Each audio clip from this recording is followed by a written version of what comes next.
আজকে ভিন্ন স্বাদে একটা মজার মজার পাঁচমিশালি ডাউল দিয়ে সবজিটা রান্না করব। তো এখানে লবণ হলুদ দিয়ে মরিচ পেঁয়াজ দিয়ে ডাউলটাকে সিদ্ধ করে নিছি। এর থেকে আমি কিছু ডাউল উঠিয়ে নেব।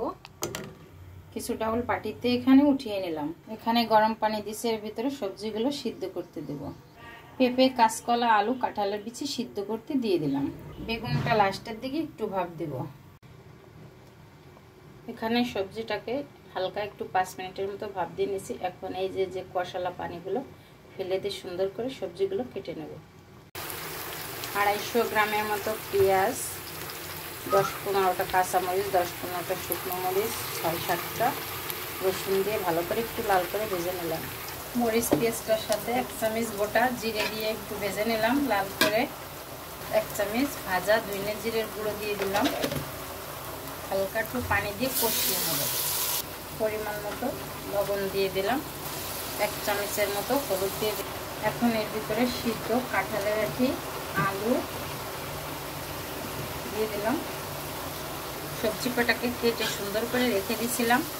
তারপরে দিয়ে দিলাম পেঁপে সিদ্ধ দিয়ে ভালো করে কষিয়ে নেব। এখন আমার 2টা সবজি রয়েছে, কাঁচকলা আর বেগুন। কত সুন্দর রয়েছে, কষগুলো ফেলে দিয়েও টাটকা সবজির মতো দেখতে। এখন দিয়ে দেবো কাঁচকলা সিদ্ধ। এখন দিয়ে দিলাম বেগুন সিদ্ধটা দিয়ে ভালো করে নাড়াচাড়া দিয়ে মিশিয়ে নেব। এবার আমি যে ডাউলটা সিদ্ধ লবণ হলুদ দিয়ে হলুদ ছাড়া সিদ্ধ রাখছি এটা দিয়ে দিলাম এর ভিতরে। কোনো পানি দিব না। এখন এই ডাউলটাকে দিয়ে একটু মাখা মাখা করে নামিয়ে নেব। এখানে 5 থেকে 7 মিনিটের মতো রান্না করে নেব।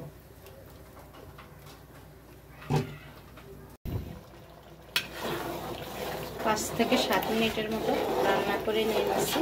আর একদম মাখা মাখা হয়ে গেছে।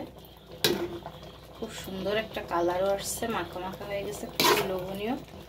এখন আমি এর ভিতরে একটু জিরে ধনিয়া ভাজার গুঁড়ো দিয়ে দেবো। দেওয়া হয়ে গেছে। এখন আমি এটাকে নামিয়ে পরিবেশন করব। তা আপনাদের সাথে শেয়ার করলাম পাঁচমিশালি সবজি দিয়ে ডাউল দিয়ে সবজি রান্নার রেসিপি। ভালো লাগলে লাইক শেয়ার কমেন্ট করবেন। অন্য কোনো রেসিপি না আবার হাজির হব। আল্লাহ হাফেজ।